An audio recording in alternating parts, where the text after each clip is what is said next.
윤석열 대통령과 한동훈 국민의힘 대표와의 갈등이 부각되는 가운데 대통령과 당은 정치적 운명 공동체라고 강조하고 나선 윤상현 국민의힘 의원, 오선 국회의원, 윤석열 캠프 총괄특보단장, 제20대 국회 후반기 외교통일위원장 역임. 대통령과 당 지지율이 최저치를 기록하는 가운데 보수 대통합을 위해 갈등 해소에 적극 나서야 한다고 강조. 보수 대통합이 필요합니다. 대통령과 대표의 갈등이 최대 걸림돌이 되고 있습니다. 갈등을 해소하기 위해서는 대통령의 변화 그리고 당 대표의 전략적 리더십이 절실한 상황입니다. 윤상현 의원이 생각하는 당정 통합과 향후 전국 전망 집중 분석합니다. 윤석열 대통령과 명태균 씨가 나눈 대화 녹취록이 공개되면서 정치권이 술렁이고 있습니다. 대통령과 당 대표와의 갈등에 이어 윤 대통령의 공천 관여 의혹이 불거지고 있는 건데요. 윤상현 국민의힘 의원과 얘기 나눠보겠습니다. 윤 의원님 안녕하십니까? 예, 안녕하세요. 네, 정치권은 이른바 명태균 녹취록으로 혼란스럽습니다. 예. 모든 이슈를 지금 빨아들이고 있는 상황인데 특히 이제 윤석열 대통령과 명태균 씨와의 대화 녹취록에서 공천 문제를 거론한 점이 지금 부각되고 있습니다. 예. 먼저 이 문제를 어떻게 보고 계세요?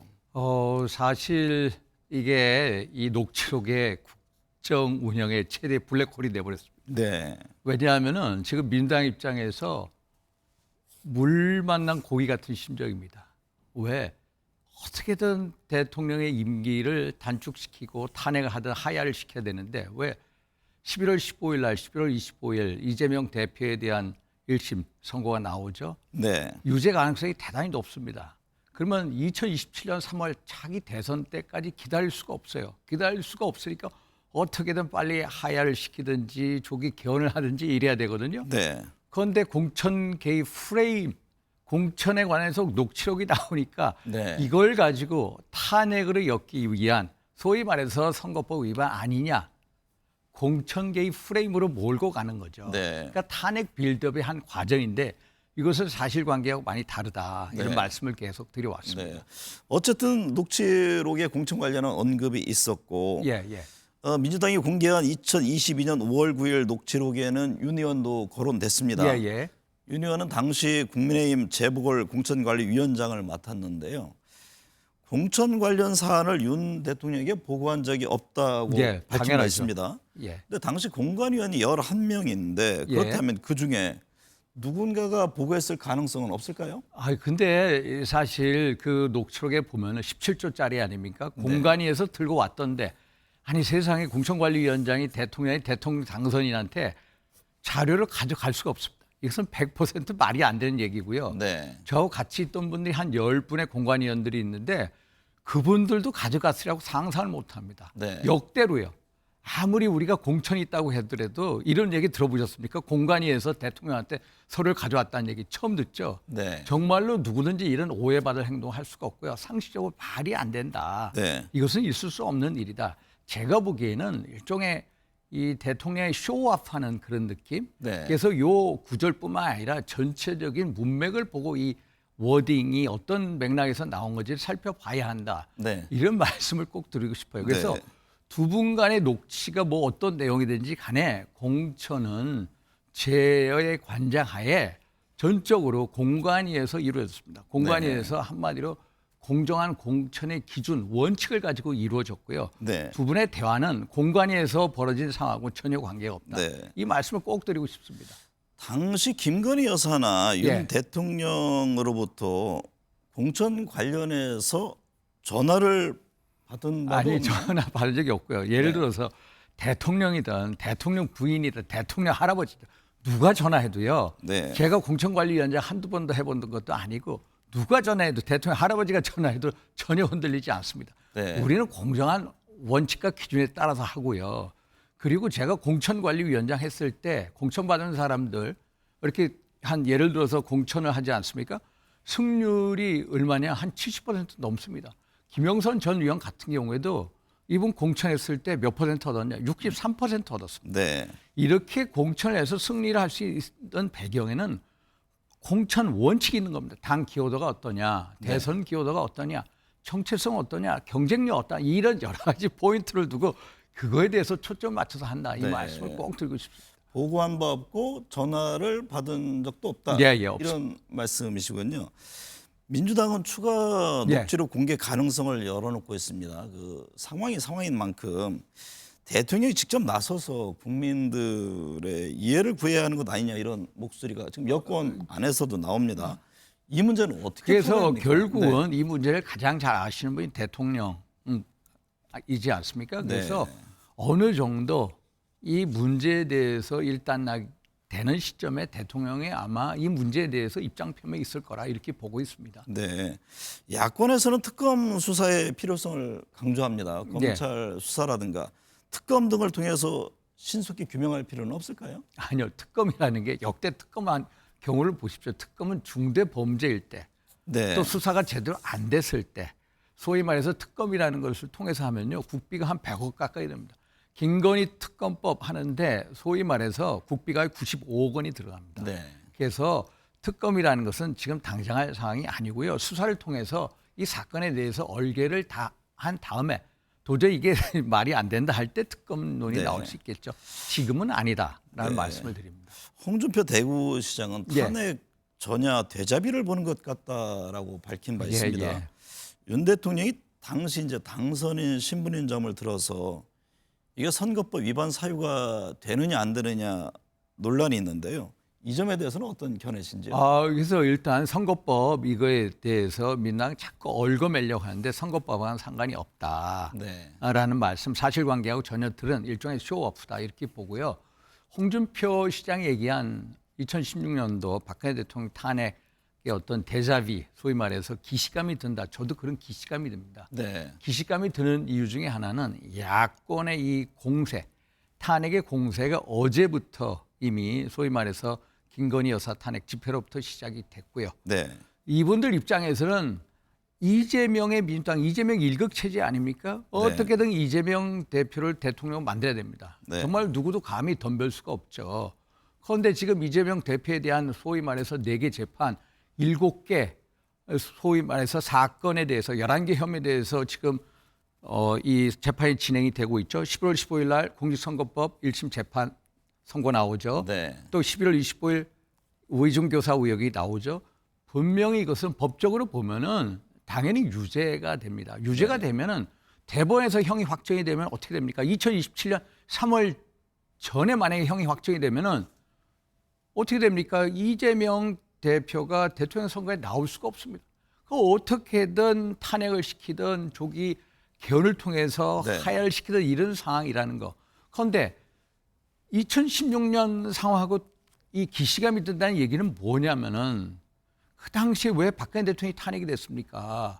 친박 비박 분열되어 있지 않았습니까? 네. 박근혜 대통령 개인만의 탄핵이 아니라 자유민주주의 체제의 탄핵이 된 겁니다. 너무 네. 어리석게 이 우리 국민의힘이 분열이 돼서 이렇게 탄핵이 됐죠. 그런데 지금 상황도 한번 보십시오. 대통령과 한동훈 대표의 갈등, 우리 네. 내부적으로 친한 게 해서 계속 갈등하고 서로 공격하고 그래서 제가 이렇게 가서는 안 된다. 네. 우리가 혁신도 해야 되지만은 보수 대 통합을 이루어야 된다. 이렇게 강조하고 있는 겁니다. 방금 전에 윤 의원 말씀하신 대로 예. 이제 당내 상황을 좀 여쭤봐야 할 텐데요. 윤석열 대통령과 한동훈 대표와의 사이 지금 원만하지 않습니다. 갈등을 겪고 갈등이죠. 있는데 방금 이제 말씀하셨듯이 당이 분열되면 탄핵의 단초를 제거하게 제거합니다. 된다. 이게 대통령과 대표와의 갈등이 해소돼야 한다. 이 점을 강조를 하고 계시는데 당장 두 사람 간의 관계 이게 어떻게 쉽게 풀릴 것 같습니까? 예, 참 이게 쉽게 풀리기 힘든 상황입니다. 그런데 저도 개인적으로 노력을 합니다만 옛날 공자께서 말씀하시지 않으셨습니까? 네. 무신분립이다. 신뢰가 없으면 쓸 수가 없다. 당정관계 제대로 쓸 수가 없습니다. 두 분 간의 신뢰 무너졌습니다. 그러면 신뢰를 빨리 회복해야 된다. 신뢰 회복의 길이 뭐냐? 네. 그래서 제가 생각하는 것은 주변 분들, 한동훈 대표 주변 분들이나 대통령실에 있는 참모분들이 상대에 대해서 공격을 일단 자제하자. 네. 극한 언어 사용하지 말자. 그래서 제가 상대는 이제 당내 뭐 어떤 친윤 친한 쪽을 그리고 대통령실 향한 거죠. 이런 네. 분들에서 서로 상대에 대해서 자극적인 언어를 사용하지 말자. 소위 말해서 어떤 언어에 있어서 모라토리엄 선을 하자 이렇게 얘기를 했고요. 네. 결국은 이 문제는 두 사람이 풀어야 됩니다. 네. 두 사람이 풀기 위해서는 인간적으로 서로 비밀리에 만나서 풀어야 됩니다. 그래서 두 분이 초심으로 돌아가야 되고요. 네. 그래서 역지사지하는 그런 입장에서 상대방의 배려를 해야 됩니다. 네. 이런 단계 없으면 절대로 신뢰를 회복하기 힘들고요. 근데 그런 신뢰를 네. 회복한 다음에 저는 정기국회 이후에 두 분이 합심해서 당이나 정부나 대통령실에 대해서 전면적인 쇄신, 혁신에 나가야 된다. 네. 이게 국민의 마음을 얻는 길이다. 이걸 얘기하고 싶습니다. 근데 현재에 닥쳐 있는 문제를 풀어가는 방법에 있어서도 좀 견해차가 뚜렷하잖아요. 예, 예를 예. 들면 뭐 특별감찰관 추진 문제를 두고서도 이게 국민의힘 내에서 의원총회 투표 가지고 서로 또 예, 부딪히고 그러고 있습니다. 있고 뭐 김건희 여사 사과 문제도 예, 그렇고요. 예. 근데 이 두 사안이 이미 지금 타이밍을 놓친 거 아니냐 이런 얘기가 예, 예. 나오는데 지금 한동훈 당대표 또 추경호 원내대표 간에도 여러 또 시각 차이가 있습니다. 사안별로. 네, 사안별 시각 차이 있습니다. 이거 어떤 결론이 날까요? 이거 어떻게 그래서 풀어갑니까? 특별감찰관 문제인데 특별감찰관 소위 말해서 네. 대통령이 공약이고 이미 임명을 했어야 됐죠. 그런데 특별감찰관 임명이라는 게 소위 말해서 북한인권재단에 있어서 이사를 여야 5명씩 추천하게끔 돼 있습니다. 네. 그런데 2016년 이후로 북한인권법이 통과됐는데 민당은 계속해서 이사 추천을 안 한 겁니다. 북한 인권 문제만 나오면 움츠러드는 당이 바로 민주당이죠. 네. 그래서 준당론적인 원래 전략으로 특별감찰관을 민당의 협상 전략이죠. 이사, 상임이사, 북한인권재단 이사 추천과 연결시켰습니다. 이거 원내 전략입니다. 네. 그런데 한동훈 대표는 원내 전략과 상관없이 특별감찰관 임명하자. 이런 얘기도 결국 옳은 얘기 맞습니다. 국민의 네. 목소리를 전하죠. 그러나 이 문제에 대해서 결국은 두 분이 또 우리 중진들과 더불어서 어떤 타협안을 만들어내야 되고요. 네. 만약에 이 문제를 가지고 우리가 의총에서 가서 서로 의견 대립을 하고 표결을 간다? 저는 표결은 절대적으로 해서는 안 된다. 네. 표결은 결국 우리 분열의 단초가 될 것이고 분열이 되면 지금과 같은 야권이 탄핵 빌드업에 매몰차게 나오는 이 상황 하에서 자칫하다가는 탄핵으로 이룰 수가 있다. 분열은 탄핵을 부른다. 네. 그래서 결코 절대로 표결해서는 안 된다. 이런 입장입니다. 네. 야당의 탄핵 열풍을 막고 예. 보수 대통합을 위해서는 윤 대통령의 변화도 주문했습니다. 네. 이달 안에 국민 앞에 입장을 내놓을 것이라는 전망이 나오고 있는데요. 대통령 변화를 많이들 강조하잖아요. 어떤 변화가 필요하다고 보세요? 아니, 사실 대통령 변화해야죠. 네. 소위 말해서 사실 야당의 탄핵 열차가 시동을 걸었습니다. 시동을 건 이유가 물론 그 사람들이 이재명 대표 사법 리스크 방탄을 위해서 하는 거죠. 2027 3월 대선을 빨리 땡겨야 되는 현실적인 고려 때문이기도 하지만 두 번째 우리 여권이 특히 대통령이 어떤 탄핵에 빌미를 주는 것도 사실입니다. 그래서 네. 대통령께서 대통령 어떤 주변 문제에 귀결되는 게 많지 않습니까? 그러니까 부인 문제 아니면은 국정 운영에 있어서 방식이나 스타일의 문제 아니면 뭐 다른 여타 현안 문제에 대해서 대통령이 털 건 털고 밝힌 거 밝히고 수사할 거 수사하고 네. 이런 식으로 먼저 선제적으로 나갔으면 하는 그런 바람. 그래서 11월 10일 되면 임기 반환점이 되지 않습니까? 네. 임기 반환점에 맞춰서 어떤 인적 쇄신이라든지 또 아니면은 또 이 4대 개혁 있죠. 연금 개혁, 교육 개혁, 또 노동 개혁 그리고 네. 의료 개혁을 포함해서 이 박차를 가하는 어떤 청사진을 제시하고 어떤 열정을 보여주는 이런 어떤 노력이 있어야 네. 될 것 같다 이런 네. 말씀드립니다. 지금 대통령과 당대표 사이에 갈등이 있다 보니까 일각에서는요. 뭐 중진들 또 몇몇 시도지사 참여하는 집단 지도체제를 거론하는 분들도 있던데요. 그 점은 어떻게 보세요? 그런데 집단 지도 체제 뭐 이런 얘기를 할 수가 있겠습니다만 아직 당원 당규상에서 네. 그 단계까지는 안 갔습니다. 얼마나 그분들이 이 당 정강에 대해서 애를 태우면 그런 말씀하실까 네. 이런 생각도 들고요. 그래서 저희들이 지난번 박근혜 대통령 탄핵을 통해서 그 탄핵이라는 게 박근혜 대통령 개인만의 탄핵이 아니라 자유민주주의 체제의 탄핵이라는 것을 절실하게 느꼈기 때문에 네. 그 상황에 이르기 전까지 어떤 뭐 시도지사나 중진위원들이 많아서 이 상황에 대한 물꼬를 트게끔 노력을 하겠다. 반드시 네. 물꼬를 트겠다라는 말씀도 올립니다. 윤 의원께서는 오래전부터 예. 보수 대통합을 강조합니다. 예, 예. 유승민 전 의원, 뭐 이준석 의원의 개혁신당 등 과거 국민의힘에서 함께했던 분들이 지금이라도 모두가 함께 해야 된다 그런 입장이신가요? 저는요. 저희 우리 당의 네. 가장 고질적인 병폐 중에 하나가 뺄셈 정치의 DNA가 너무 농후하다는 겁니다. 좀 전에 말씀드린 박근혜 대통령 탄핵, 친박 비박 분열돼가지고 뺄셈 정치의 가장 큰 예입니다. 네. 그래서 제가 이준석 당 대표를 축출할 때 또 안철수 의원을 또 홀대할 때 가장 앞장서서 반대를 목소리를 했고요. 냈죠. 네. 그리고 누구보다 덧셈 정치를 주장을 했습니다. 네. 이분들 소위 말해서 우리 여의도 상황 한번 보십시오. 우리 전혀 힘이 없은 무기력한 여당입니다. 집권 야당은 국회에서 야권입니다. 야권 무지막지하죠. 여기 우리 통합조차도 안 되고 서로 분열돼 있습니다. 네. 우리가 똘똘 뭉쳐서 싸우도 힘든 상황인데 유승민, 뭐 이준석 이런 분들 중도층의 소구력이 있고요. 정말 국민의힘 외연 확장에 도움이 되는 분들입니다. 윤석열 정부의 성공 또 자기 대선의 승리 네. 두 가지를 위해서는 그분들하고 같이 가야 된다. 네. 대선 전에는 반드시 그분들하고 같은 배에 가야 된다. 이런 말씀을 드립니다. 그 점 역시도 네. 대통령의 결단이 필요한 사항 아닙니까? 그것도 일단 당의 문제는 이제 한동훈 대표가 오히려 제가 보수 때 통합을 내걸었습니다만 한동훈 대표가 보수 때 통합을 말씀하셔야죠. 네. 그분들을 먼저 우리 품 안에 받아들여야죠. 네. 안 그렇습니까? 네. 그래서 보수 대통합의 얘기를 목소리를 냈지만은 대표가 이걸 통해서 일단은 대통령 전에 한동훈 대표가 이 문제에 대해서 먼저 치고 나가셔야 된다. 이 네. 말씀을 드리고 싶습니다. 한 대표가 그런 움직임을 어떻게 조만간 보일 가능성이 있습니까? 제가 한번 말씀드려 보겠습니다. 네. 대외 상황도 만만치 않습니다. 예, 예. 외통위원장 역임하셨는데 오늘 5일 치러지는 미국 대선 얘기 예, 예. 해보겠습니다. 이 카밀라 해리스 부통령, 도널드 트럼프 전 대통령 간의 대결. 현재 상황에서 어느 쪽이 더 우세한 걸로 보세요? 이거요. 한마디로 초박빙이라고 네. 합니다. 초박빙. 아시다시피 미국 대선은요. 이 전국 단위 선거에서 누가 표를 많이 얻느냐 이거로 판가름해 하는 게 아니라 각 50개 주 단위로 한 표라도 이긴 사람이 선거인단을 다 가져가는 겁니다. 네. 그 선거인단 규모가 538명이고요. 과반은 얼마 270명 이상을 얻어야 되고요.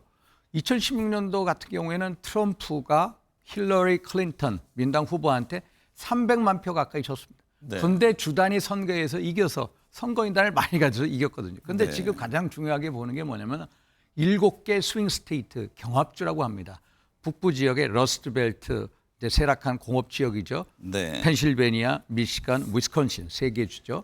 또 남쪽으로 보면 선벨트 지역이라고 합니다. 일조량이 많은 지역이죠. 예를 들어서 뭐 노스캐롤라이나, 조지아, 애리조나, 네바다. 여기가 93개 선거인단이 가 있습니다. 여기서 누가 이기느냐가 중요한데 네. 지금 최근에 이 총 유권자 수가 미국이 1억 5천만 명입니다. 1차적으로 이 사전 투표한 사람들 6,500만 명에 대해서 어마어마하죠. 사전 투표를 해봤습니다. 네. 사전 투표를 해보니까 해리스가 무려 트럼프 후보를 19에서 29% 이겼다는 겁니다. 그래서 네. 이길 것이냐? 아닙니다. 민당이 사전 투표 항상 강한 이 우위를 보여왔고요. 그래서 지금도 초접전이다 이런 네. 얘기를 하고 그래서 영국의 이카노미스트라는 이 잡지에서는 승률 50대 50 네. 똑같이 봐요. 동전 예측하기 던지라고 어렵다, 이런. 예측이 불가해요. 네. 50대 50인데 그래서 538명의 선거인단 중에 50대 50이면 269대 269로 나뉜다면 어떻게 되겠느냐? 동률로. 네. 그럴 때는 결국 이 미국의 하원이 대통령을 뽑습니다. 네. 260, 260. 그- 이런 상황도 네. 올지도 모른다라는 겁니다. 근데 어쨌든 미 대선 네. 관련해서 우리 정부 외교 안보 뭐 경제 분야 이 시나리오별 예. 대응 전략을 세워야 할 텐데요. 만약에 트럼프 전 대통령이 재집권하게 되면 예. 기존 정책을 번복할 가능성이 있잖아요. 번복할 가능성이 아주 높습니다. 예를 들면 주한미군 문제라든가 방위비 제협상 예, 예. 카드 등이 거론되는데 트럼프의 재집권이요. 우리로서는 위기입니까? 아니면 위기자 기회가 됩니까? 예를 들어서 위기일 수도 있고 기회일 수도 있습니다. 네. 예를 들어서 방위 분담금 문제, 우리가 올해도 1조 3천억 냈습니다. 네. 이게 11차 SMA, Special Measure Agreement라고 하는 건데 12차가 2026년도부터 시작을 합니다. 2026년부터 우리가 최근에 10월 초에 협상 아주 잘해가지고요. 1조 5천억부터 시작이 된다. 그리고 매년 소비자 물가 지수에 상계해서 올린다라고 네. 관련돼서 올린다. 과거에는 국방비 증가율에 맞췄거든요. 협상을 잘했습니다. 그랬더니 한 2주 후에 트럼프가 시카고에서 유세를 하다가 야 한국은 머니 머신이야. 네. 방위 분담금 100억 달러 내야 돼. 100억 달러는 얼마인지 아십니까? 13조입니다. 네. 지금 내는 거에 10배를 10배입니다, 내야 된다. 10배. 그런데 로버트 랩슨이라고 예전에 해리 해리스 미국 대사 후임이죠. 이 사람도 미국의 소리 나와서 재협상 가능성이 농후하다. 네. 예를 들어서 이런 거 재협상 가능성 또 네. 만약에 소위 말해서 보편적 관세를 올리겠답니다. 관세를 올리면요. 그렇죠. 보통 경제 3%면 문제도 10내에서 20% 올리겠다. 그러면 우리 대경제정책연구원의 이 분석에 의하면 적어도 450달러, 미국은 300억 달러 연간이죠. 다른 나라까지 하면 총 수출 450달러 줄어들 거고 실질 경제 성장률이 0.78% 낮춰질 것이다. 이런 상황입니다. 그래서 지난번에도 이게 이제 위기적인 요인인데 역설적으로 만약에 트럼프가 들어가고 지금 북한이 이제 러시아에 이제 파병 우크라이나에 가 있지 않습니까? 그렇죠. 그 사람들의 목적이 뭐냐? 김정은의 달러벌이죠. 달러벌이. 1인당 참전 수당이 2만 달러예요. 매달 2천 달러씩 월급을 받거든요. 그럼 8천 명 일단 쿠르스크 지역 11,000명이 들어간다는 거 아닙니까? 그러면은 이거에서 달러벌이도 하지만 가장 중요한 목적 중에 하나가 뭐냐면은 ICBM 대륙간 탄도 미사일의 대기권 재진입 기술입니다. ICBM이 15,000km를 얼마 날아간다면은 전에 탄도 미사일 발사했잖아요. 네, 발사했죠. 며칠 네. 10월 30일에 했는데 대기권 밖으로 나갔다가 다시 들어올 때 고온 6,000도, 7,000도의 고온을 뚫고 들어오는 것을 재진입 기술이라는데 재진입 기술을 전수를 해주면 한반도에 완전한 게임 체인저가 된다. 네. 게임 체인저가 되면 어떻게 됩니까? 만약에 북한이 한국을 공격하죠. 미국이 참전을 하려고 합니다. 그런데 야 참전하지 마. 우리가 LA, 뉴욕, ICBM을 때릴 거야 하면 미국이 추주하게 됩니다. 네. 그래서 이런 식의 어떤 북핵 폐기가 아니라 북핵 동결이 되고 북한을 사실상 핵 보유국으로 인정할 수 있는 가능성이 트럼프하고 김정은 회담에서 나올 가능성이 아주 크기 때문에 이게 우리한테 기회이지만 우리는 이런 상황에서 우리 나름대로 자체적인 핵무장을 할 수 있는 명분이 생긴다. 우리도 핵무장을 해서 우리 안보를 지키겠다. 그러나 우리 핵무장은 북한의 핵 폐기를 전제로 하는 거다. 우리가 핵무장을 해서 북한하고 핵 군축 협상을 해서 우리가 동시에 폐기하겠다. 이런 식으로 얘기할 수 있는 가능성. 미국의 이게 또 동의가 기회의 차이 될 필요하잖아요. 수도 있다. 미국의 동의가 미국의 필요하죠. 동의가 필요해. 그래서 트럼프가 되면은 오히려 이런 상황 속에서 트럼프의 어떤 이 승인이나 어떤 동의를 받을 공산이 더 커진다. 네. 그래서 우리의 안보를 우리 스스로 지켜낼 수 있는 어떤 기회의 문이 열릴 수도 있다. 위기이지만은 기회의 문도 열릴 수 있다. 이렇게 보고 있습니다. 방금 전 북한 말씀하셨는데 북한의 움직임 지금 전 세계 주목하고 있잖아요. 예. 러시아 우크라이나 전에 10,000명 이상의 병력을 파견했고 뭐 지난주에는 동해상으로 탄도 미사일도 발사를 했는데 최근에 북한의 움직임을 어떻게 보고 있고요? 우리는 어떤 대응 전략이 필요하다고 보세요? 예, 북한이요. 사실 작년 12월부터 적대적 두 국가로 네. 우리 남한에 대해서 같은 민족, 통일 이런 얘기를 안 씁니다. 삼천리 금수강산 얘기도 안 합니다. 완전히 우리하고는 절연하겠다. 그리고 핵 강성대국을 추진하죠. 핵 강성대국을 추진하는데 좀 전에 말씀드린 대로 우크라이나에 11,000명의 병력을 침투시켰습니다. 투입시켰죠. 근데 어디로 가느냐? 러시아 쿠르스크 지역입니다. 쿠르스크 지역이 어떤 지역이냐면 러시아 서부 전선인데요. 네. 지난 8월 달부터 우크라이나 군이 거기를 대규모 공세를 해서 빼앗겼습니다. 서울의 몇 배 되는 영토를 러시아가 2차 세계대전 이후에 타국에게 영토를 빼앗긴 경우가 처음입니다. 네. 러시아의 자존심이 걸려 있죠. 그러면 러시아 입장에서 어떻게 하느냐? 현재 5만 명의 병력이 투입돼 있습니다. 지금 북한 병력 10,000명을 투입해서 3만 명의 우크라이나 군인을 상대로 싸우겠다. 이 영토를 수복하겠다. 그래서 병력 지원을 했는데 거기서 달러벌이도 되죠. 소위 말해서 ICBM 재진입 기술, 핵 추진 잠수함 기술, 군사정찰 우선 기술 이런 거에서 군사기술 이전도 받죠. 네. 또 에너지, 경제 지원도 받죠. 이런 식으로 가는 거고 또 ICBM 최근에 화성 19형, 화성부 19형을 발사하지 않았습니까? 이거에 대해서 북한 내부에 반대가 많습니다. 네. 그러니까 이제 훈련 갔다라고 그러고 이런 것을 이제 무마시키기 위해서 이제 화성 19형도 발사를 했는데 이럴 때일수록 우리가 어떤 북한의 군사 동향, 파병 이런 거에 네. 대해서 면밀한 모니터링이 필요하고요. 우리는 미국이나 나토나 유엔하고 긴밀한 공조 속에서 이 대응 방안을 마련해야 되는데 오늘도 한번 보십시오. 괌 앤더슨 기지에서 B-1B 전략 폭격기가 네. 뜨지 않았습니까? 네. 그게 시속 1,500km입니다. B-1B가 평양 상공에 나와도 평양 이 지부에서 왔는지도 모르는 그런 B-1B 전략 네. 폭격기를 해서 동원을 했거든요. 그래서 우리가 한국과 미국의 철저한 타이트한 공조 속에서 우리의 대응 전략을 구축해야 된다. 네. 이런 말씀을 드립니다. 네. 명태균 게이트가 블랙홀처럼 모든 이슈를 빨아들이고 있습니다. 의혹에 대한 규명과는 별개로 경제와 외교, 안보 등 핵심 현안을 놓쳐서는 안 되겠습니다. 오늘 함께해 주셔서 감사합니다. 감사합니다.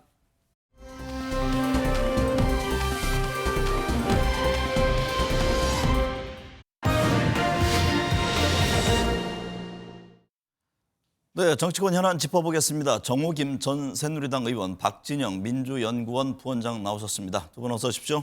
안녕하세요. 정호김 전 의원님, 민주당이 윤 대통령의 2022년 6월 재보궐선거 공천 개입 의혹을 밝혀줄 물증을 확보했다면서 윤 대통령과 명태균 씨의 음성 녹음 파일을 공개했습니다. 취임 전날이죠. 2022년 5월 9일 당시 윤 대통령이 공천과 관련해 언급한 내용인데 어떻게 들으셨어요? 저는 아주 심각하게 들었는데요. 이것이 공개되고 그 다음날 여론조사 갤럽에서 19%가 나왔는데 향후에 또 다른 녹취가 공개된다든지 하면은 파장이 정말 만만치 않을 거라고 저는 개인적으로 생각을 하거든요. 네. 그런데 이제 사실 이렇게 대통령을 배출해낸 정당 내지는 대통령을 배출하지 않더라도 당 공천 시스템이 있다 하여도 당대표가 미치는 영향력이라든지 대통령이 미치는 영향력은 사실 공개되지 않아서 그렇지 상당히 큽니다. 어떤 네. 식으로든 압박을 가할 거라고 우리가 예상은 하는데 이런 게 이렇게 녹취를 통해서 드러난다는 거는 또 다른 차원인 것 같습니다. 네. 그래서 아마 일각에서는 바로 그런 이유 때문에 늘 있었던 일이다. 여든 야든 이런 관점에서 그리고 당선인 시절에 있었기 때문에 무슨 문제냐라는 그런 제가 볼 때는 안이한 시각이라고 생각을 하는데요. 이거 자체가 야당에게 빌미를 줬다라는 차원에서도 굉장히 심각한 네. 문제라고 봅니다. 박진영 부원장님, 대통령실 지난 1일 국정감사에서 법 위반이 없다면서 적극 반박하고 나섰습니다. 녹취 내용은 공천 개입의 증거가 될 수 없고 설령 의견을 개진했다고 하더라도 법 위반이 아니며 대통령이 당시 당선인 신분으로 공무원 신분이 아니었다는 점을 근거로 들었습니다. 하긴 했다는 거잖아요. 그러니까 국민의힘하고 대통령실에서 자백을 했다. 네. 저는 뭐 이런 생각이 드는데요. 역대의 대통령들이 말씀하신 것처럼 의견 개진을 합니다. 그러나 공천관리위원회라는 공천 절차 프로세스에 개입한다거나 특정인을 특정 지목해서 하는 일은 저는 본 적이 없습니다. 네. 이거는 심각한 상황이다. 이렇게 받아들여야 되고요. 5월 9일이냐, 5월 10일이냐, 당선인이냐, 대통령이냐, 이건 논센스입니다. 네. 대통령이 된 이후에 이분은 공천을 받게 됐고요. 그리고 당선인 자체가 대통령 못지않은 권한을 가지고 있지 않습니까? 네. 이게 법률적으로 뭐 날짜를 따질 것이 아니라 헌법적으로 가치의 문제에서 헌법 8조 2항인 정당은 민주적으로 운영되어야 된다는 규정에 대통령이 직접적으로 위반 행위를 한 거다라고 이렇게 생각할 수밖에 없습니다. 네. 윤 대통령 육성 파일 공개 이후 국민의힘 내부에서는 당혹감을 넘어서 위기감 감지되는데요. 법적으로 문제가 없다 이런 해명은 하지만 어쨌든 대선 경선 이후 명태균 씨와의 통화하지 않았다는 대통령실의 해명이 번복된 점, 또 여론조사 비용 지불하지 않은 문제는 그럼 어떻게 되는 거냐 이런 점 등을 지적하고 있네요. 이게 사실은 지금 대선 이후 통화하지 않았던 것으로 기억한다라고 했는데 경선이 끝나고 취임식 직전에 통화한 것이 그대로 이제 드러난 데다가 네. 또 무슨 뭐 그 여사의 오빠 이야기 그것까지도 나오면서 거짓말 논란이 지금 배가 된 상황이고요. 여론조사 비용을 지불하지 않은 것뿐만이 아니라 또 여론 조작의 의혹까지 야당에서 지금 제기되고 있을 뿐만 아니라 이미 우리가 이제 모두에 언급했던 공천 개입이라든지 나가서 당무 개입이라든지 심지어는 지금 창원 산단과 관련해서 또 무슨 얘기가 나올지를 지금 기다리고 있는 상황이라는 네. 것이죠. 이런 상황에서 국민의힘이 당혹한 것은 지극히 자연스러운 일이라고 생각을 하고요. 이런 문제가 지적된다라는 거는 향후에도 지금 이 사안과 관련해서 더 밝혀질 수 있는 가능성이 활짝 열렸다라는 건 아니겠습니까? 네. 그래서 그런 차원을 대비해서 대응하는 국민의힘의 어떤 자세가 필요한 게 아닌가 네. 그렇습니다. 박 부원장님, 민주당 명태균 게이트 진상조사단 단장을 맡은 서영교 의원이 대통령이 취임 뒤에는 명 씨와 소통한 적 없다는 대통령실 주장에 대해서 기대하십시오라고 말했는데요. 취임 이후 녹취를 의미하는 걸까요? 이번에 명태균 씨와 윤석열 대통령 녹취를 보면요. 잡음이 많이 들려요. 그건 뭐냐면요. 1차 녹취된 것이 아니라 명태균 씨가 타인에게 들려주는 것을 재녹취했다는 뜻입니다. 그것은 명태균 씨가 사방에 내가 대통령과 통화하는 사람이라고 자랑했을 가능성이 상당히 높습니다. 네. 지금 제가 알고 있는 것만으로도요. 뭐 운전기사 외에도 이 명태균 씨 연구소에 같이 근무했던 분들, 그리고 김영선 의원실에 근무했던 분들, 그리고 최근에는 많은 기자들이 지금 창원에 내려가 있는데 지방지 기자들 이런 분들한테까지도 별별 이야기들이 다 나오고 있습니다. 네. 저는 이제까지 윤석열 정부에서 했던 거짓말들, 바이든 날리면도 생각나고요. 아까 말씀하신 것처럼 2021년 9월 이후 명태균 씨를 만나지 않았다라는 것도 거짓말이라는 기억이 나고요. 네. 그다음 오늘 그 김영선 전 의원이 그 이야기했지 않습니까? 여론조사 관련해 가지고 김건희 여사에게 받으라고 했다 이런 이야기를 하지 않습니까? 누구 말이 믿을 수가 없는 네. 그런 상황입니다. 결국 이것을 해결하는 건 뭡니까? 녹취록입니다. 네. 녹취록이 나오면은 윤석열 정부가 모든 것을 다 거짓말했다는 것이 만천하에 드러날 것이다. 네. 그렇게 생각합니다. 상황이 이런데 국민의힘 안에서 이 대응 관련해서 온도차가 있습니다. 그 친윤계는 당이 또다시 대통령실과 각을 세우는 방식은 안 된다고 하고 있고, 친한계는 민심에 초점을 더 맞춰야 한다 이런 입장인데요. 지금 한동훈 대표 침묵입니다. 네. 어떻게 보세요, 그 점은? 지금 나흘째 침묵이고 또 본인이 가열차게 추진했던 특별감찰관제도 더 이상은 지금 그 의미가 없는 것 같은 상황으로 치닫고 있기 때문에 네. 대안을 고민하고 있을 것이고 아마 최고위를 통해서 당이 어떤 방향으로 가야 될지를 제시하지 않을까 이렇게 이제 기대는 하고 있는데요. 일단 지금 당면한 이 도전에 맞서서 친윤계와 친한계가 새로운 모습으로 단합하는 거는 맞다고 생각을 하는데요.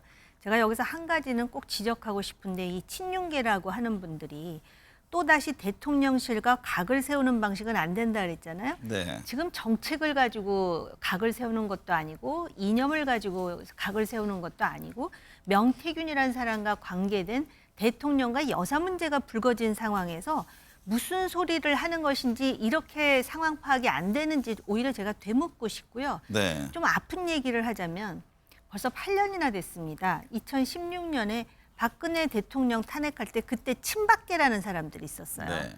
근데 그 친박계 중에 친윤계 된 사람들이 있었습니다. 그분들 지금 뭐 하고 있는지 한번 자세히 보세요. 어디서 무엇을 하고 있는지. 네. 그러면 그때의 일이 교훈이 돼가지고 그것이 반면교사가 돼서 어떤 상황이든 이 난국을 헤쳐나가야 되는데 이렇게 아니한 상황이지 대통령실과 각을 세워서는 안 된다? 그럼 어떻게 하겠다라는 것인지. 그다음에 또 이런 얘기도 나와요. 뭐 인사쇄신을 한다고. 제가 볼 때는 대통령 자체가 지금 쇄신을 해야 될 결정적 상황에 우리가 당면했다라고 보거든요. 네. 그런 차원에서 정말 그 한마디를 드린 거고 친한계 같은 경우 무슨 얘기를 하냐면은 앞으로 어떤 녹취록이나 어떤 상황이 올지 몰라서 지금 아무 대응을 못 하고 있다 그러는데 그것도 참 무책임한 발상입니다.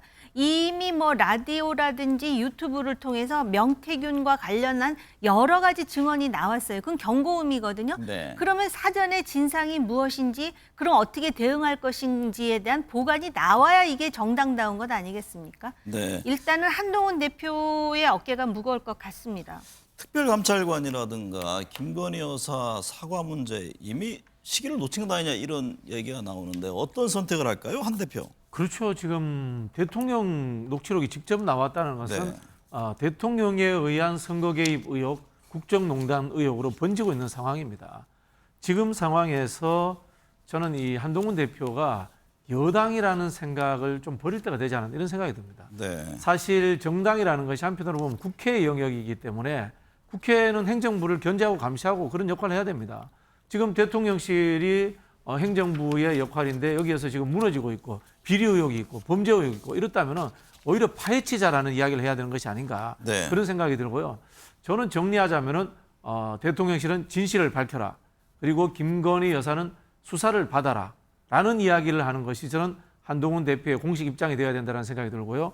특검 문제에 대해서도 전향적으로 검토할 수밖에 없다. 이 정도 이야기는 나와야지 국민들이 납득하지 않을까 그런 생각이 듭니다. 정우김 의원님, 대통령실 조만간 윤 대통령이 국민과의 직접 소통을 통해서 뭐 최근 불거진 논란 등등 입장을 밝힐 것이라고 하는데 어떤 자리가 돼야 한다고 보세요?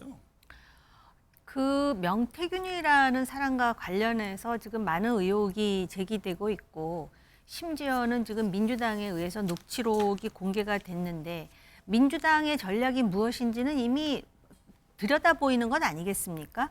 결국은 저는 그 극단적인 상황까지를 위해서 빌드업하고 있다라고 생각을 하는데요. 그렇다면은 이런 상황에서 보수 정당의 어떤 입지를 살리고 대통령이 다시 신뢰를 받기 위해서 무엇을 해야 되는지에 대해서는 답이 있다라고 생각을 하는데, 지금까지 해왔던 그러한 어떤 전례로 봐서는 그렇게 해서는 안 된다라고 저는 생각을 네. 하거든요. 그래서 그 명태균이라는 사람과 관련해서 무슨 일이 있었는지 오히려 진솔되게, 야당도 더 이상 뭐 할 말을 잃을 정도로 진정성 있는 전공법으로 나가야 된다라고 생각하고요. 네. 이 상황에서 대통령이 국정을 지속하고 그다음에 보수 정당을 그대로 그 한 사회 정치의 축으로서 살아남게 하기 위해서 무엇을 해야 되는지에 대한 과감한 대안을 제시해야 된다고 생각합니다. 네. 박진영 부원장님, 더불어민주당 서울 도심에서 어제 22대 국회 들어 첫 대규모 장외 집회를 열었습니다. 탄핵보다는 정권 심판 또 특검에 초점을 맞추긴 했습니다만 좀 여러 상황을 염두에 둔 움직임으로 보이는데 이재명 대표도 강한 어조로 연설을 했고요. 민주당 상황을 어떻게 보고 계세요? 특검하면 탄핵 간다라는 프로세스는 암묵적으로 저는 뭐 생각을 하고 있을 것이다 이런 생각이 들고요. 네. 저는 정호김 의원님 말씀에 전적으로 동의를 하면서요. 박근혜 대통령 시절에 보수 정당이 했던 태도들을 생각해 보면 결국은 국민의 민심에 밀려서 당이 분열하면서 탄핵 국면으로 끌려갔습니다. 그런데 이 부분에 대해서 해석하는 방식이 달라요. 그때 탄핵했기 때문에 보수 정당이 힘들었다. 시베리아로 내쫓겼다. 이런 생각을 하는데 역으로 정당이 앞장서서 행정부를 견제하고 행정부를 심판하고 행정부를 탄핵했더라면 정당은 살아남을 수 있을 거다. 이런 생각이 듭니다. 네. 지금 와서 생각하면요. 지금 반윤이냐 뭐 친윤이냐 하는 것이 아니라 앞에서 제가 말씀드린 것처럼 삼권분립 국가에서 국회 영역이라는 측면에서 행정부를 감시하고 심판한다. 탄핵한다.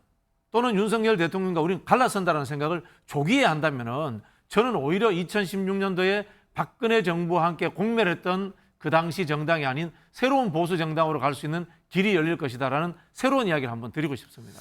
민주당 장외 집회 장소에서 한 1km 정도 떨어진 곳에서는 보수 단체 맞불 집회가 열렸는데요.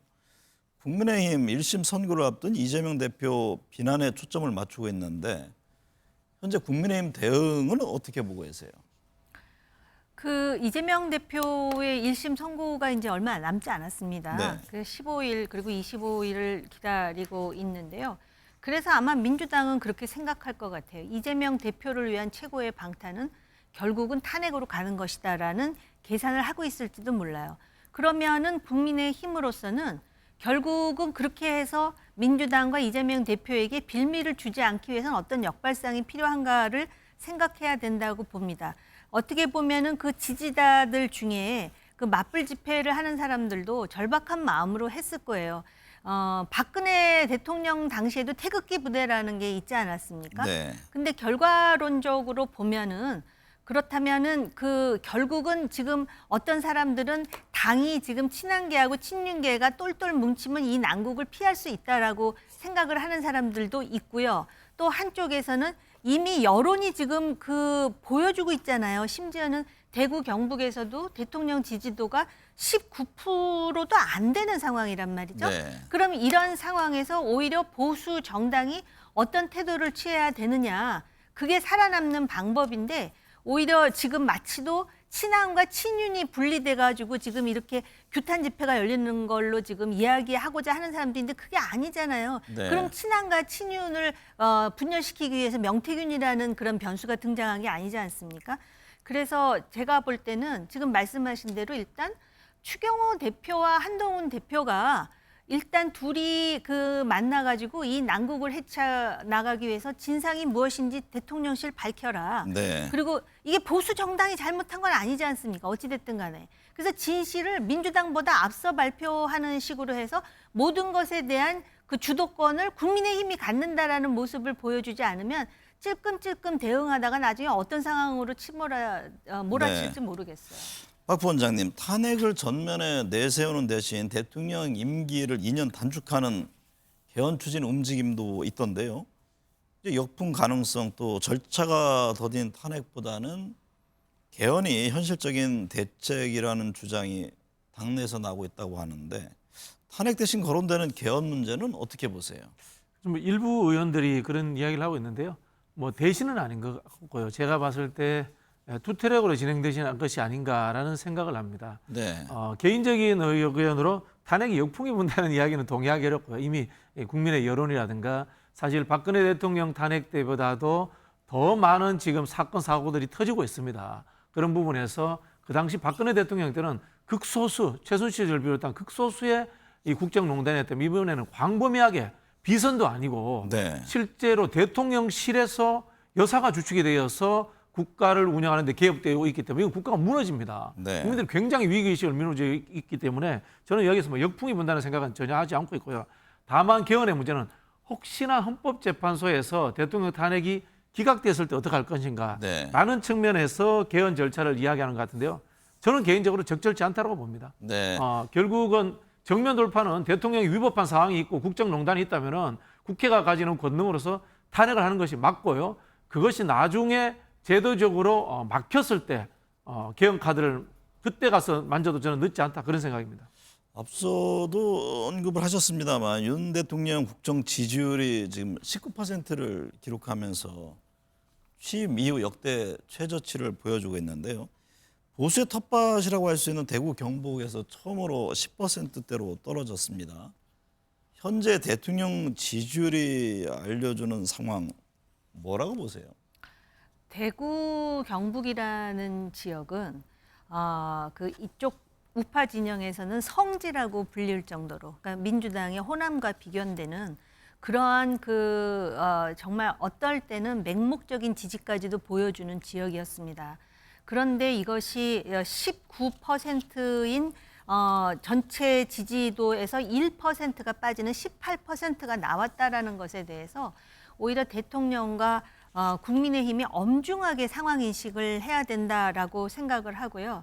그런 상황에서 민주당이 지금 이제 조기 대선 내지는 개헌 얘기를 하잖아요. 네. 근데 이런 개헌 얘기를 하면서 나오는 얘기가 뭐 역풍 가능성 하면서 나오는 것을 보더라도 민주당은 어떤 식으로든 탄핵의 과정을 거쳐서 빨리 정권 교체를 하는 것이 이재명 대표를 위한 최고의 방탄이라는 계산을 하는 것이 아닌가 의심하지 않을 수가 없고요.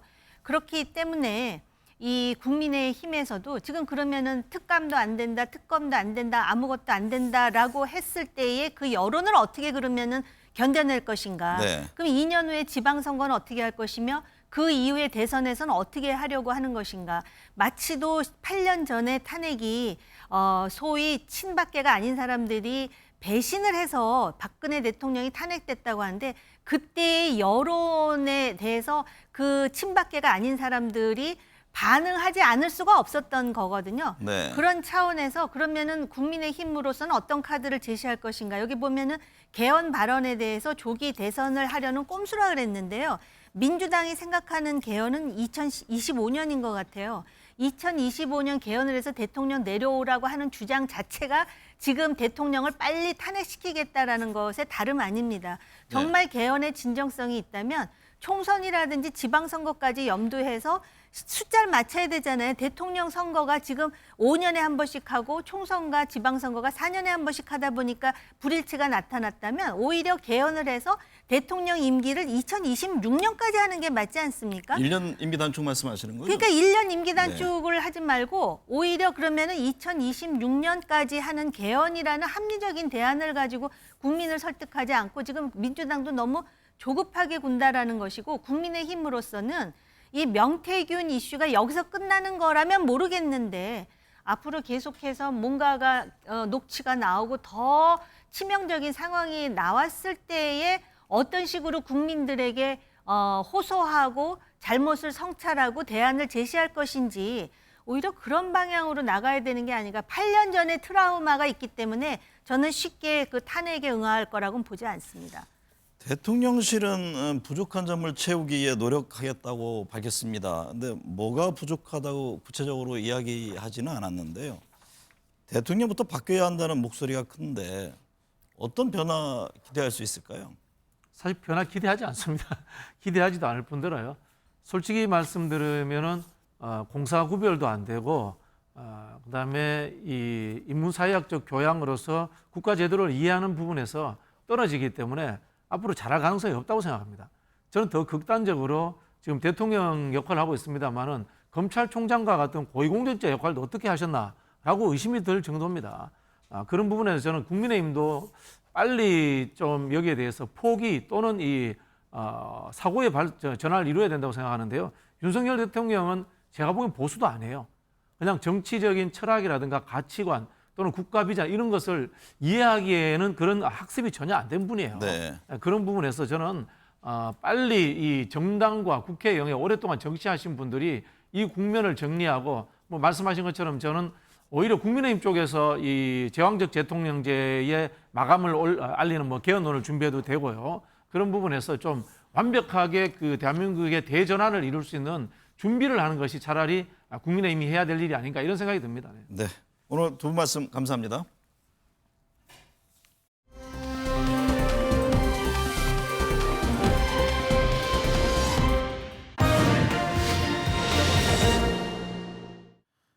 네, 외교안보 현안 짚어보겠습니다. 홍현익 전 국립외교원장, 조한범 통일연구원 석자연구위원 나오셨습니다. 두 분 어서 오십시오. 안녕하십니까. 홍현익 원장님, 미국 정부는 북한군이 8,000명 정도 배치됐고 곧 러시아 우크라이나 전선 투입이 임박했다고 밝혔습니다. 젤렌스키 우크라이나 대통령도 북한군과 며칠 내로 교전이 예상된다고 얘기를 했는데요. 북한군의 러시아 우크라이나전 참전이 한반도 나아가 국제사회에 시사하는 바는 무엇이라고 보세요? 네, 이게 사실 러시아하고 우크라이나 간의 전쟁인데 나토가 뒤에 있잖아요. 네. 근데 우크라이나는 나토 회원국이 아니고 회원국이 아니지만 무기와 자금을 엄청 지원해주고 있죠. 근데 러시아는 중국이 그 전략적 동반자 관계지만 무기를 내주고 있는 것 같지는 않고요. 그렇지만 이제 엄청나게 그 석유나 에너지를 수입해주고 그러니까 자금 지원이 되는 거고. 그리고 뭐 정치적 외교적으로도 중국이 사실상 러시아를 지원하고 있는데 실제적으로 제3국의 병력이 파견된 거는 아무도 지금 확인되지는 않고 있죠. 그런 상황에서 우크라이나에는 나토나 미국의 병사가 한 명도 없는 걸로 되어 있는데 이제 북한의 전투력이 우리 국정원에 따르면 11,000명이 러시아로 파견됐다라고 하니까 네. 이게 이제 국제전으로 변화할 가능성이 있는 거 아니냐 이런 이제 뭐 확전 우려 이게 있고 젤렌스키로서는 지금 서방이 무기와 자금은 엄청 대주고 있지만 장거리 미사일 같은 건 잘 안 주고 있고 네. 장거리 미사일 주면 모스크바를 쏠 수 있잖아요.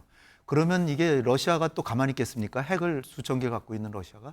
그러니까 확전을 막기 위해서 장거리 미사일이나 이런 건 안 주고 있는데 젤렌스키는 북한군이 러시아를 도와주는 지경까지 이르렀으니 우리에게 장거리 미사일도 주고 그다음에 그 사용권도 달라. 지금 그러고 있어서 우크라이나가 더 열심히 북한의 파병을 이제 얘기하고 우리 정부는 그렇게 열을 띨 필요는 없는데 네. 왜냐하면은 러시아군이 북한에 들어와서 한국을 위협하고 있으면 우리가 뭐 굉장히 긴장하고 도와줘야 되지만 러시아에 대해서 반대 목소리를 내야 되지만 이건 북한의 병사가 러시아로 빠져나간 거잖아요. 네. 단기적으로는 오히려 우리 국가안보에 전쟁 날 위험은 오히려 줄은 거죠. 네. 물론 중장기적으로는 러시아가 기술을 주고 그 위험한 그 자금도 많이 주고 하니까 우리한테는 불리하지만 지금 당장으로서는 이 사실 자체는 우리가 우크라이나에 무기를 줄 상황은 아니다 이렇게 봅니다. 네. 조한범 연구위원님, 우크라이나 정부가 러시아에 파병된 북한군과 동행한 장성 3명의 이름을 공개했습니다. 김영복 조선인민군 총참모부 부총참모장, 리창호 정찰총국장, 또 신금철 인민국 소장인데요. 러시아에서 어떤 임무를 수행할 것으로 보세요? 일단 장성은 더 있을 거예요. 네, 왜냐하면 12,000명, 1,000명이면은 4개 여단이거든요. 그렇죠. 이제 김영복은 별 3개입니다. 상장. 우리도 최명신 장군 월남전 총사령관이 중장 별 3개였거든요. 그다음에 이제 정찰총국장이 갔거든요. 정찰총국장은 북한은 이제 전방에 4개 군단이 있거든요. 4, 2, 5, 1 군단. 네, 이 군단은 전투나 도발 권한이 없어요. 그러니까 그동안의 모든 도발이나 이런 것들은 정찰총국이 한 겁니다. 그러니까 정찰총국장이었던 김영철이 천안함이나 아니면 목함지뢰나 연평도 도발을 모두 지휘했다는 거거든요. 뭐 드론을 포함해서. 그러니까 정찰총국장은 사실은 아마 전투 경험을 모두 이제 숙지하거나 아니면 그동안 인민군이 했던 도발의 어떤 양상을 적용하는 그런 역할을 할 것 같고요. 네, 신금철은 소장 별 하나로 알려져 있는데 아마 3명이 더 있을 거예요. 왜냐하면 여단이 4개니까 여단장이 다 별 하나거든요. 네, 그럼 벌써 이제 6이거든요.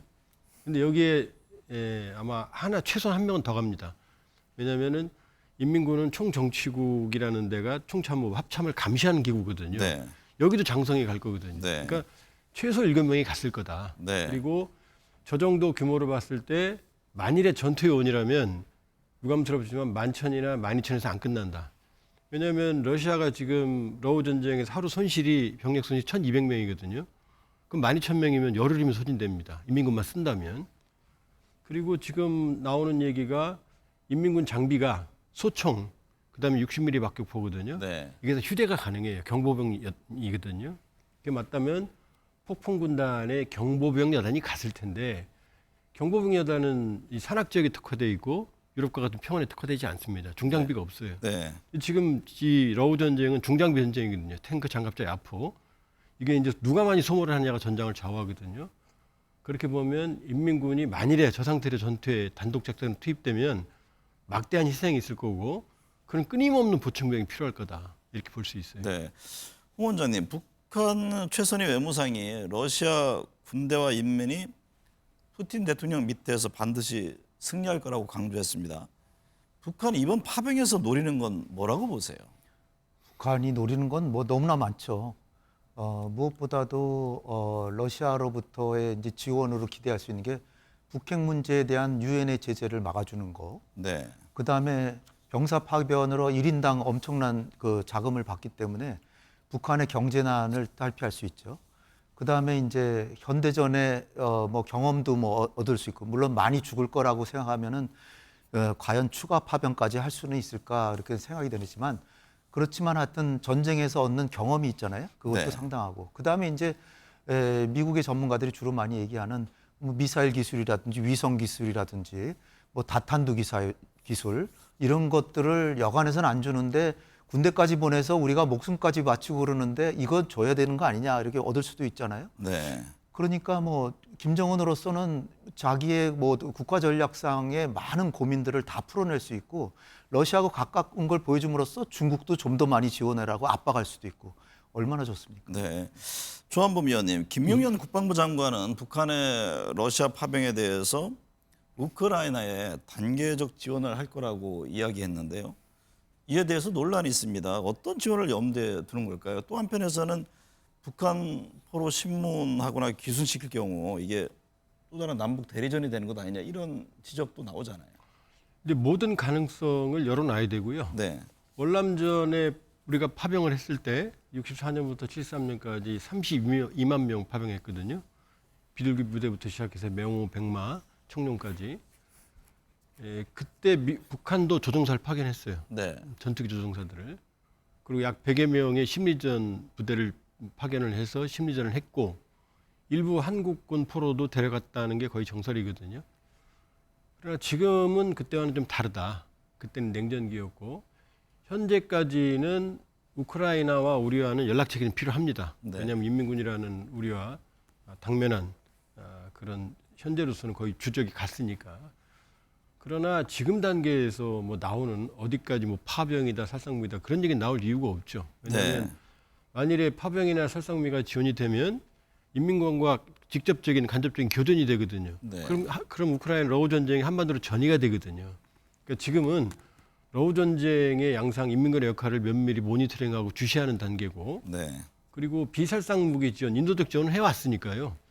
예를 들면 지뢰 제거 차량이라든지 이런 것들은 비살상 무기지만 우크라이나군의 전력 형성에 도움이 됩니다. 네. 예를 들면 그런 단계고 국제사회에 우리가 보조를 맞추니까 그런 정도지 향후의 가능성은 모두 불투명하고 열려 있다. 네. 그리고 파병이나 뭐 살상무기 이거는 마지막 최후의 카드고 최악의 경우에 나올 수 있는 얘기인데, 그러니까 지금으로서는 협력관계 강화. 왜냐하면 우크라이나도 우리로부터 정보가 필요하고 우리도 우크라이나 정보가 필요하거든요. 네. 이건 반드시 필요합니다. 그러나 그 외의 옵션은 지금까지 향후 인민군이 어떤 역할을 하고 추가 파병부터 시작해서 상황 변의 단계별로 세분화된 어떤 그런 대응이 필요하고 현재까지는 정부도 그런 입장인 것으로 알고 있습니다. 호 원장님, 김용현 국방부 장관이 모니터링 단이나 전황 분석단을 파견한다고 했는데 이에 대해서 야권 중심으로 이게 실제 군 파병 아니야 이런 지적을 했잖아요. 방금 말씀하셨듯이 무기 지원 문제는 그럼 어떻게 되는 것이냐, 이 점에 대한 견해는 어떠세요? 네, 조 박사께서도 잘 말씀해 주셨고 저도 상당히 이제 그 말씀하신 데 공감하면서 자이툰 부대 우리 파병하기 전에 파병 협조단이라는 걸 보낸 적이 있어요. 2차례나. 네. 근데 그때 당시는 전쟁이 끝난 상태고, 그러니까 지금 우크라이나 전쟁 막 하잖아요. 우리가 그냥 뭐 북한군 전투력 탐색하고 무슨 북한군을 신문하는 것까지는 지금 조금 부인하는 쪽으로 가지만, 네. 어쨌든 내가 가서 있다가 전쟁 중이니까 러시아군 포탄이 날라와서 죽을 수도 있는 거예요. 그렇다면 이게 러시아는 우리를 비우호 국가로 지금 이미 지정을 했지만 적대적으로 볼 수 있고, 이거는 굉장히 조심해야 됩니다. 그래서 네. 국회가 동의권을 파병에 대해서 동의권을 준 거는 우리 대한민국이 어느 특정 국가나 주요한 국가하고 공연하게 분쟁 상태로 가는 걸 막기 위해서 하는 거고, 우리 군인이 죽는 것도 여부도 뭐 중요하지만 우리 대한민국이 어디 다른 나라와 적대 관계 가는 걸 막기 위해서 하는 거거든요. 그러니까 네. 제가 볼 때는 모니터링 단이라도 굉장히 신중해야 될 것 같고요. 저는 국회 동의를 받아야 된다는 입장이고요. 포탄 지원에 대해서는 이 역시 이제 조 박사님 얘기하셨지만 지금 지뢰 제거 장비 정도까지는 좋은데 거길 넘어서서 지금 우크라이나 대통령이 절실히 원한다라고 공개적으로 얘기한 게 지금 천궁 1, 2 네. 이게 뭐냐면 전투기나 미사일에 대한 요격 미사일을 달라는 거예요.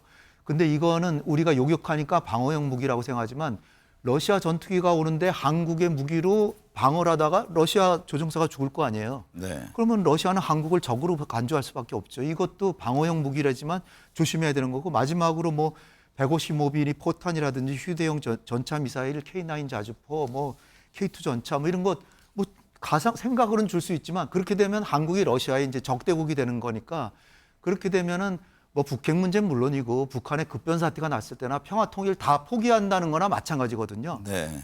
그럼 우리 정부가 미래 대한민국의 주요 국가안보 과제들을 다 포기할 것이냐? 이거를 두고 러시아에 공격용 무기 주느냐는 판단해야 될 거라고 봅니다. 조 의원님, 북한이 이런 가운데요. 최근 그 최신형 대륙간 탄도미사일 화성포 19형 시험 발사에 성공했다고 발표했습니다. 최종 완결판이라고도 이야기하던데 이번 발사가 주는 의미 또 과거에 비해서 어느 정도 발전했는가 궁금하고요. 또 딸 김주애가 동행한 모습도 눈길을 끌었잖아요. 그건 어떤 의미가 있는 겁니까? 김주애부터 말씀을 드리면 네. 김주애가 처음 나온 게 2022년 11월이거든요. 2013년생이 그때니까 아마 나이가 정말 어릴 때 나온 거죠. 네. 그러면은 그때 나이가 거의 9살 때인데 그때도 ICBM 발사할 때 나왔거든요. 화성 17형. 근데 이번에 나온 것도 화성 19형 ICBM 발사거든요. 네. 근 40여 차례 나왔습니다. 비공개까지. 그중에 70 내지 80%가 군사행보거든요. 그러면 2014년 지금 나이로 쳐도 12살이 안 됐을 텐데 저건 기이한 거다. 그러니까 북한에서 후계자 수업은 따로 없습니다. 그냥 아버지 따라다니면 되거든요. 네. 근데 지금 저기 영상 나오는 것처럼 조그맣게 나왔습니다만 저 영상 조그맣게 영상에 나왔던 게 그 3단 후추진체거든요. 네. ICBM이 1단, 2단, 3단 분리되고 나면 이제 탄두만 남는데 그 탄두가 이제 만일에 다탄두일 경우에는 그 탄두를 실어 나르는 그 판이 있어요. 참치캔처럼 생겼습니다. 좀 넓은. 여기에 여러 개를 다는데 거기 엔진이 달려 있거든요. 그러면 저 영상만 봤을 때는 저건 다탄두용 탄두입니다. 후추진체를. 그러면 지난번 화성 18형을 샀을 때보다 지금 고도는 1000km 정도 더 올라갔고 그다음에 연소 시간은 12분 정도가 더 길거든요. 네. 그렇게 보면은 고각 발사였지만 엔진의 추력이 상상이 됐다는 거고 그 이야기는 더 무거운 탄두를 실어 나른다는 얘기거든요. 그렇게 보면 이번에 뭐 최종 완결판이라고 그랬지만 고각 발사니까 마지막 시험은 아닌 거고요. 네. 그리고 탄두의 무게를 충분히 늘렸고 엔진의 추력 그리고 고체거든요. 고체의 ICBM으로 저 정도 크기를 가진 건 북한이 유일합니다. 네. 이렇게 보면 이번에 다탄두의 완성형은 아니고 중간 단계 중요 시험을 한 것 같다 이렇게 볼 수 있고 그러나 이제 북한이 요즘에 과거에 김일성, 김정일 시기에는 완전한 거짓말은 잘 안 했거든요. 네. 근데 요즘은 거짓말을 좀 많이 하는 것 같아요. 왜냐하면 네. 이게 최종 완결판이라고 그랬는데 김정은 위원장이 지난번에 보여준 게 바퀴가 12개 12축짜리였거든요. 그럼 이게 11축짜리거든요. 그럼 11축짜리 ICBM도 있다는 얘기거든요. 그렇기 때문에 말은 최종 완결판이라고 그러지만 아직은 모르겠다. 네. 그리고 향후에도 정상각도 발사나 재지짐을 위해서는 최소한 여러 차례 시험을 해야 된다 이렇게 볼 수 있습니다. 네. 홍예림 원장님, 미국 대선을 전후해서 북한의 7차 핵실험 가능성 얘기가 나오잖아요.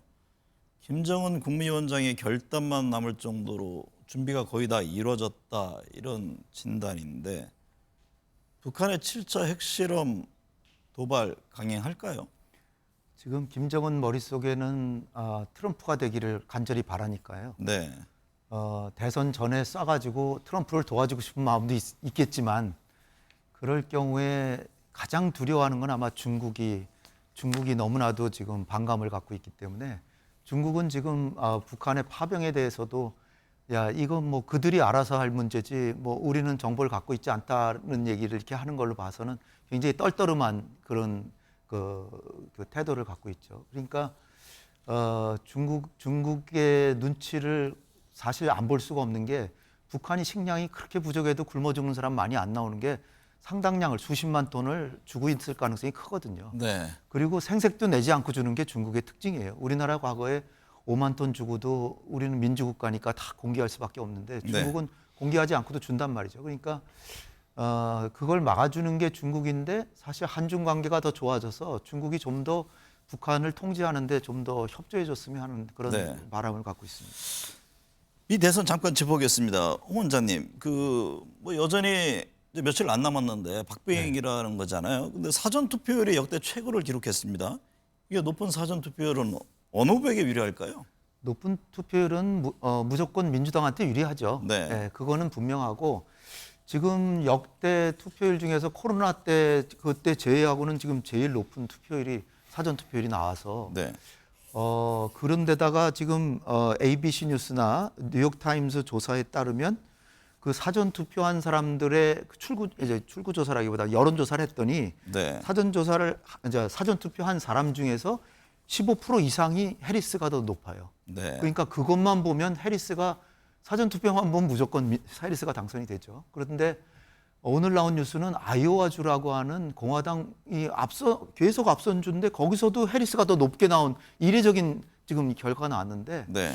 그리고 더 타임즈라고 영국에서는 아주 유력 신문인데 거기서도 지금 가상 조사를 해보니까 러스트벨트 3곳에서의 다 해리스가 이기고 플러스로 네바다주 그러니까 남부의 그 선벨트라는 데서도 우세하다. 그래서 한 10표 차이로 10표 선거인단 차이로 이긴다는 얘기가 나오는데 네. 문제는 이제 그 지금 미국 대선에서 가장 중요한 변수는 물가 상승이고 물가가 네. 너무나 많이 올랐고 그런데다가 지금 해리스가 하나 기대하는 거는 백인인데 여성들이 숨은 해리스 지지자가 있지 않을까 이걸 네. 기대하는데 그게 정말 까봐야 알겠다는 말밖에는 그리고 뭐 샤이 트럼프가 과연 있는지 여부가 결정할 것 같습니다.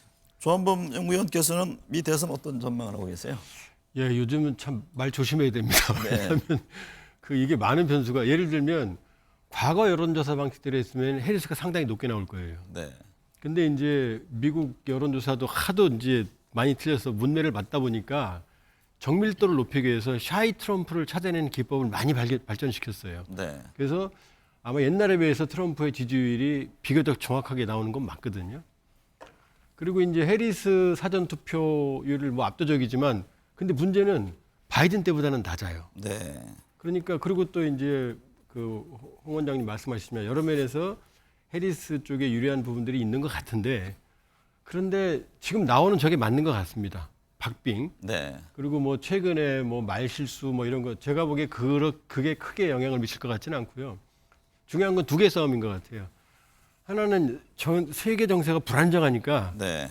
나쁜 남자지만 강한 남자 트럼프냐 아니면 그래도 미국인데 좀 더 이성적인 판단을 하는 해리스로 가느냐 요 싸움인 것 같습니다. 네. 여기에서 미국 유권자들이 어디를 선택하느냐지 뭐 지금 무슨 말실수다 이런 건 전혀 중요하지 않은 것 같아요. 네. 오늘 두 분 말씀 감사합니다. 감사합니다.